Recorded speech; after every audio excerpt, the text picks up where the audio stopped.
రామ్ సీతతో గొడవ పడుతూ ఉంటాడు. ఒకవేళ నీ స్థానంలో మరెవరైనా ఉంటే నువ్వు తట్టుకోగలవా అని రామ్ సీతను అడుగుతూ ఉంటే, నా స్థానంలో నీ పక్కన వేరే వాళ్ళు ఎందుకుంటారు అని సీత రామ్ని అడుగుతూ ఉంటుంది. నీ స్థానంలో వేరే వాళ్ళు నా పక్కన ఉంటే నువ్వు భరించగలవా అని అడుగుతున్నాను అని రామ్ అడుగుతూ ఉంటాడు. భరించలేను, తట్టుకోలేను అని సీత చెప్తూ ఉంటుంది.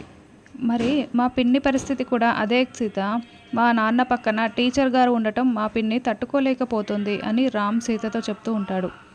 మీ పిన్ని చనిపోయిందని మామయ్య టీచర్ గారిని పెళ్లి చేసుకున్నారు.